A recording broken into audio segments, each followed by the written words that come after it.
즐거운 저녁 시간 보내고 계십니까? JTBC 8시 뉴스입니다. 휴일인 오늘도 전북 지역에는 하루 종일 장맛비가 이어졌습니다. 이번 비는 내일까지 최고 150mm가 더 내릴 것으로 예상되는데요. 비 피해 없도록 주의하셔야겠습니다. 하원호 기자입니다.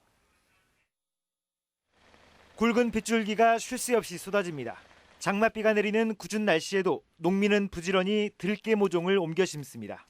비가 오야 깨가 심으면 뿌리가 뻗어갖고 그놈이 키가 크거든요. 전북에는 오늘로 사흘째 장맛비가 이어졌습니다. 오늘도 순창과 남원 등에는 50mm 안팎의 비가 내렸습니다. 이번 비는 내일까지 50에서 100mm, 곳에 따라 150mm 이상의 많은 비가 내리겠습니다. 특히 내일 새벽에는 시간당 30mm 안팎의 강한 비가 쏟아지는 곳도 있겠습니다. 장마전선이 발달하면서 강한 비가 내릴 것으로 예상되고 있습니다. 한편 이 비는 내일 새벽쯤에는 시간당 30에서 40mm 강한 비가 집중되는 곳이 있겠습니다. 특히 서해안에는 새벽 만조 시간대 저지대 지역의 침수 피해도 우려됩니다. 전라북도 재난안전대책본부는 지금까지 내린 비로 지반이 약해진 곳이 많다며 산사태와 축대 붕괴 등 비 피해가 없도록 철저한 대비를 당부했습니다. JTBC 뉴스 하원호입니다. 전주 에코시티 등의 전력을 공급할 변전소 공사가 주민들 반발에 새로운 부지를 찾기로 하고 중단됐습니다. 하지만 이 부지를 찾는 과정이 비공개로 진행돼서 주민들 반발이 되풀이될 우려가 나오고 있습니다. 권대성 기자가 취재했습니다. 한전이 전주 에코시티 등의 전력을 공급하기 위해 옛 송천역에 짓는 변전소입니다. 공사는 20%가 진행된 채 중단됐습니다. 전자파 피해 우려에도 사전 설명조차 없이 부지를 결정했다는 주민들과 해당 지역 정치권의 반발 때문입니다. 전주시와 한전, 정치권은 지난달 말 비공개 간담회를 열고 다음 달 말까지 새로운 부지를 찾기로 합의했습니다. 문제는 이 같은 사실을 공식적으로 공개하지 않은 채 새 부지를 찾고 있다는 점입니다. 한전은 전주시 추천 등을 통해 이미 4곳을 변전소가 들어설 수 있는지 따져보고 있습니다. 해당 지역 주민들은 불쾌하다는 반응입니다. 안 되죠. 우리도 사람인데요. 그러면요, 뭐 역전 거기는 왜 반대가. 이 때문에 새로운 부지를 찾더라도 주민 반발을 피할 수 없을 거라는 지적이 나옵니다. 다른 지역 주민들의 의견을 묻지도 않은 채 제2, 제3, 제4의 후보지를 물색하고 있는 것인지 도저히 이해할 수가 없습니다. 전주시는 변전소 부지로 적절한 곳이 가닥이 잡히고 나면 공개적인 설명회가 이뤄질 거라고 설명했습니다. JTBC 뉴스 권대성입니다. 전주시가 취약계층의 주거 복지를 위한 계획을 정기적으로 세우기로 했습니다. 전주시는 기초생활수급자와 장애인 등 취약계층의 주거복지 기본 계획을 5년마다 세워서 지원 대책을 마련키로 했습니다. 또 주택 가격과 임대료 등 주거 실태를 조사하고 주거복지위원회를 만들기로 했습니다. 20대 국회가 개원한 지도 벌써 한 달이 지났습니다. 전북의 국회의원들은 새로운 법안 발의와 지역 예산 확보에 힘을 쏟고 있습니다. 오는 7일에는 정세균 국회의장이 의장이 된 뒤에 처음으로 우리 지역을 방문합니다. 정가 브리핑 김철 기자입니다. 국회의원의 친인척 채용이 사회적으로 비판을 받고 있는 가운데 국민의당 김광수 의원이 셀프 채용 금지 3법을 발의했습니다. 법안은 국회의원과 배우자의 친인척을 보좌진, 선거사무장, 회계 책임자에 선임할 수 없도록 규정했습니다. 셀프 채용 금지법이라고 해서 사촌 이내의 친인척에 대해서 채용을 금지하는 법안을 발의를 했는데 가장 큰 이유는 국회의원들의 어떤 특권 내려놓기 차원이 가장 크다고 생각을 합니다. 새누리당 정운천 의원은 낡은 주택의 수리 비용을 늘리는 법안을 조만간 발의하기로 했습니다. 정 의원은 전주시의 경우 관련 조례에 따라 아파트와 단독주택의 낡은 지붕을 고칠 때 2천만 원밖에 지원되지 않는다며 새 법안을 통해 지원 비용을 크게 늘리겠다고 말했습니다. 20년 이상 된 노후 아파트들이 지붕이 물이 새서 양푼 들고 그렇게 고통을 받는 서민주택들이 많습니다. 노후주택 지원에 관한 법률을 제1호 법안으로 준비했습니다. 정부의 내년도 예산 편성이 시작되면서 국회의원들의 예산 확보 경쟁도 불이 붙었습니다. 의원들이 3년 연속 6조 원대에 머문 전북의 국가 예산을 큰 폭으로 늘릴 수 있을지 주목됩니다. 20대 국회에서 전반기 의장이 된 진안 출신의 정세균 국회의장이 오는 7일에 전북을 방문합니다. 의장이 되고 난 뒤 첫 전북 방문이라 지역 발전과 관련해 어떤 발언을 할지 관심을 끌고 있습니다. JTB 뉴스 김철우입니다. 최근 더불어민주당 소속 전북도 의원들이 잇따라 물의를 일으키고 있지만 더민주 전북도당의 당원 관리는 한계를 드러내고 있습니다. 더민주 소속의 이상현 도의원은 의원총회에서 의장 후보로 뽑힌 자신이 본회의 때 황현 의장으로 뒤바뀌었다며 중앙당의 징계 청원을 요구해서 내부 갈등이 커질 것으로 보입니다. 또 일부 도의원이 상임위 배분 과정에서 막말을 하는 등 추태를 부렸지만 더민주가 별다른 움직임을 보이지 않아서 당원 관리에 구멍이 뚫렸다는 지적이 나오고 있습니다. 오는 8월 브라질에서 개막하는 리우올림픽에 전북에서는 모두 14명의 선수가 출전할 것으로 보입니다. 우석대학교가 세계 태권도 평화봉사단을 위한 교육을 진행합니다. 정원익 기자가 전합니다. 브라질 리우 올림픽이 이제 한 달이 앞으로 다가왔습니다.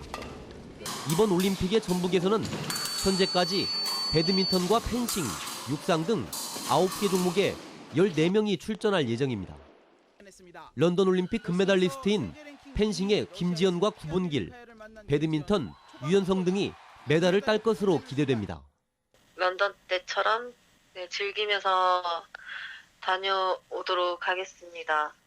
그리고 개인전과 단체전이 두 종목이 있기 때문에 이번에는 두 종목에서 꼭 좋은 성적 내서 힘차게 뛰어올라 날렵한 발차기로 송판을 깨뜨립니다.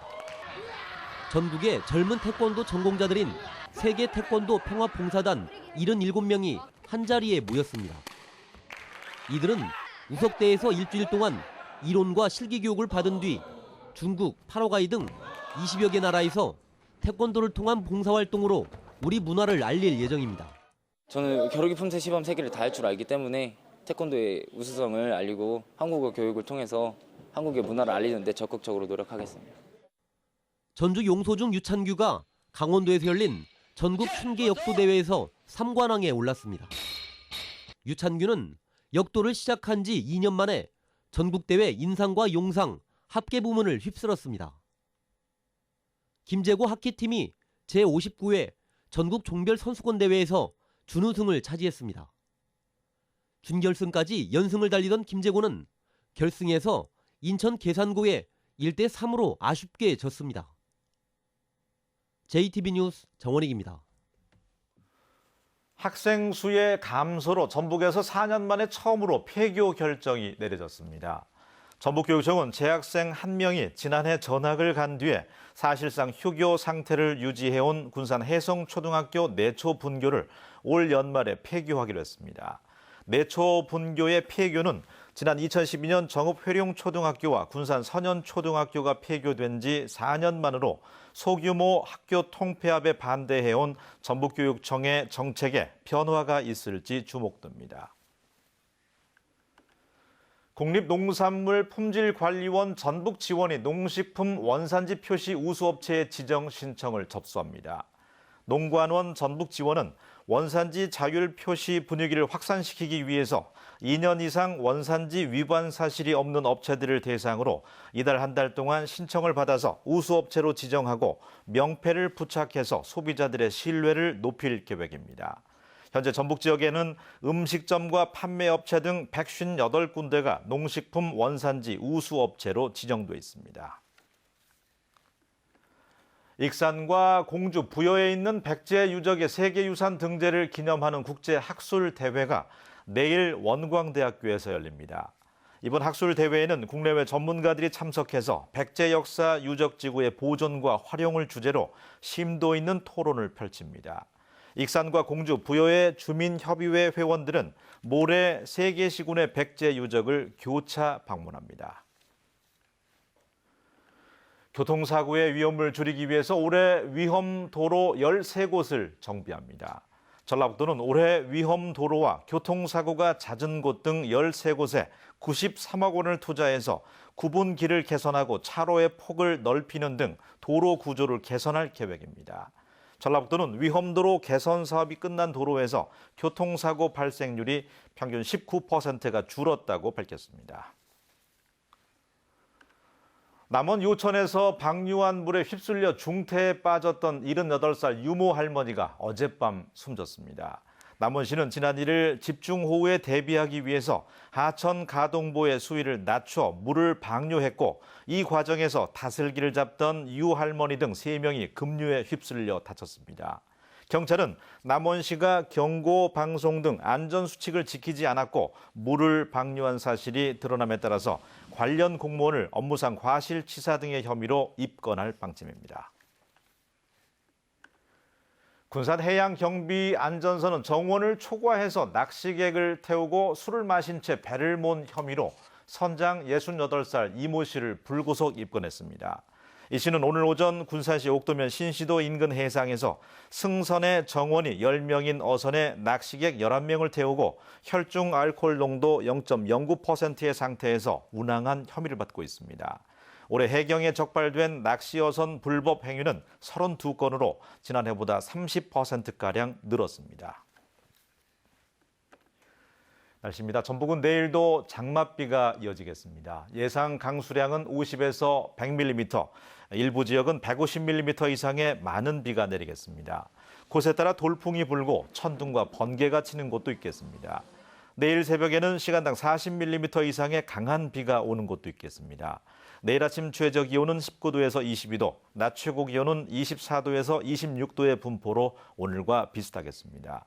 장맛비는 수요일까지 이어지겠고 비가 그친 뒤에는 구름이 많은 날씨가 이어지다가 오는 주말에 다시 비가 내릴 것으로 예상됩니다.